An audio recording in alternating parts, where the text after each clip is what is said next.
তামান্নার মা আব্বুর পাশে থাকো। আর তামান্নার খুনিদের, তামান্নাকে যারা বাঁচতে দেয়নি, ছোট্ট তামান্নাকে, সেই শয়তানদের শাস্তি সারা জীবনের জন্য, তাদের কারাদণ্ড, ফাঁসি, এটাই চাই। আর সবাই তোমরা এটাই আমি শপথ করছি যে যতদিন না ওই শয়তানদের শাস্তি হচ্ছে, আজীবন কারাদণ্ড হচ্ছে, ফাঁসি হচ্ছে, ততদিন আমি এই লড়াই চালিয়ে যাব। আমি এক পা পিছাবো না।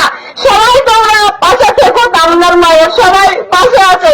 এই শপথ আমি এখন নিলাম। যেদিন আমি আমার মেয়ের রক্ত দিয়েছি সেদিনই আমি শপথ করেছি, আমার মেয়ের রক্ত ছুঁয়ে, আমার মেয়ের রক্ত যারা ঝরিয়েছে তাদেরকে এই দুনিয়ার আলোতে বাঁচার দিনও শেষ হয়ে গেছে। পুরোপুরি তামান্না, সে তামান্নাকে যারা বাঁচতে দেয়নি, সে তাদের জীবনও সেদিনই শেষ হয়ে গেছে। এই মায়ের শপথ কোনোদিন বৃথা যেতে পারে না। তার জন্য সবাই তোমরা সবাই পাশে থাকো। আর সবাই করো শাস্তি হয় ওই শয়তানদের।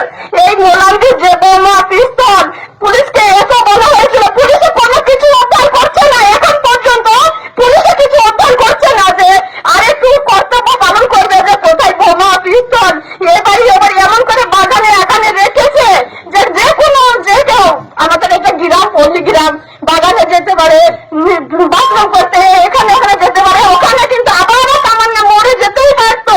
তো ওগুলো পুলিশের গাফিলতির জন্য পুলিশের ওগুলো কোনো উদ্ধার করার কোনো ইয়ে নেই। বাইরে যে শয়তানরা, ক্রিমিনালরা গিট করে ঘুরে বেড়াচ্ছে, তো তাদেরকেও যে পুলিশের হেফাজতে দেওয়া হবে, এটাও কিন্তু পুলিশের গাফিলতি। পুলিশ এগুলো করছে না।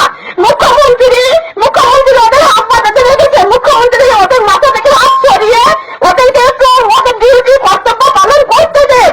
তামান্নার খুনিদের শাস্তি দেন। তামান্নার খুনিরা শাস্তি পাক।